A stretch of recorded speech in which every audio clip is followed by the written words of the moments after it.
Hey guys, what's up? Denny back. After our little destruction run today, I tore the rear end apart I built. You can see, ring and pinion look real good, right? Not a problem there. However, this is the culprit right here.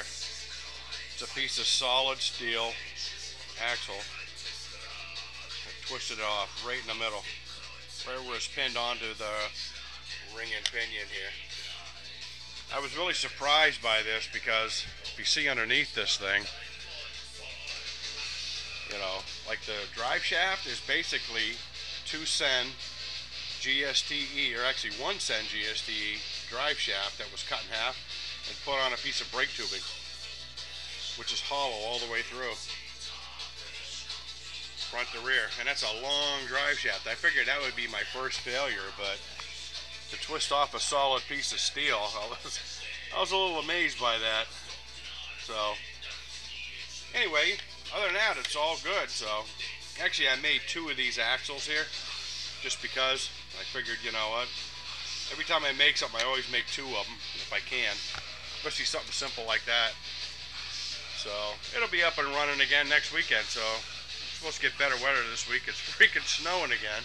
I'm glad I got my window of opportunity in today to take it out and thrash it and bash it a little bit. So that, I don't know if you guys ever seen the underneath of it.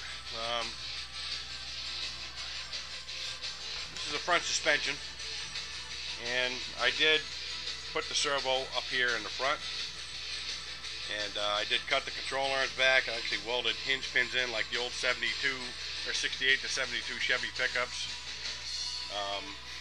You know, and I got the Sen transmission here, which I thought would be an epic fail, but it actually held up pretty good.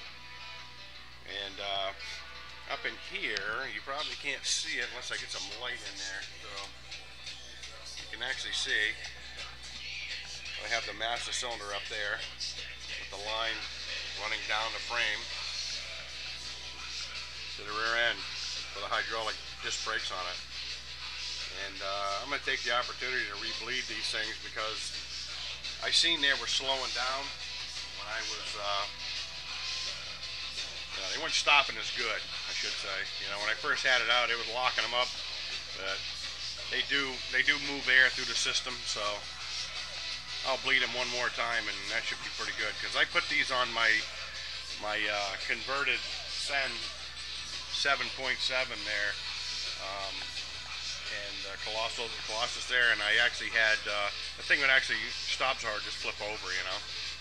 So, and I got tailpipes made and all that stuff, but I figured, you know, why go ahead with all this building unless I take it out and thrash it a few times to see what's going to break.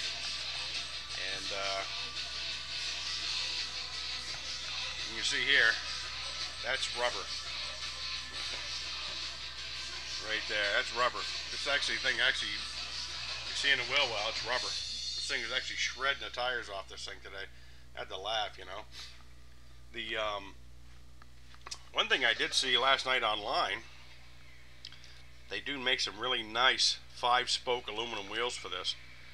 And being I was a little unsure about the tires and all that, the tire size, it fits the body perfectly, but it's just way too much overkill torque here. It's like maybe I should cut back on my 1.21 gigawatts of power here and like try to gear it up a little bit, but ain't nothing wrong with a little tire spinning action. I'd rather have way too much torque than way too much speed, because I spent 20 years building this thing, and to take it out and fold it into a pole or a building or somebody's ankle or something like that, it's you know, pretty dangerous. So we'll just keep it an asphalt burner. It's more fun that way. So right, like I say, you know, as it sets right now, without the batteries, it weighs in at, you know, over 40 pounds. You know, well, 43 actually. I did an estimate with the batteries and stuff, you know. So today, you know, when you're juggling 43 pounds, that's 3 feet long, and I can see why it twisted off that shaft. But I really thought that Sen transmission would give up, or that tube drive shaft. I am totally amazed at that brake tubing drive shaft. You can actually bend brake tubing with your hand. And I'm just totally amazed that it didn't even flinch at all. I had no problems with that whatsoever. So it's light and I guess strong and quick. I don't think I'll be able to put that on an axle here because if it twisted off a solid piece of steel, it's definitely gonna weenie that one right up. So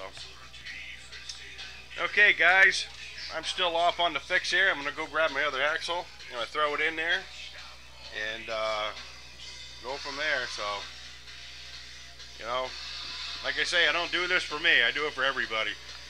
So like, subscribe, share. You want to build something like this, you know, the sky is the limit. I'm telling you, it's like, this is just a bunch of junk I put together over 20 years, and technology caught up and I bought a few things here and there, like wheels and tires and, you know, front control arms and brakes. Everything else is, you know, other than drivetrain, it's all hand built. So get your thinking caps on, guys, and show me what you got.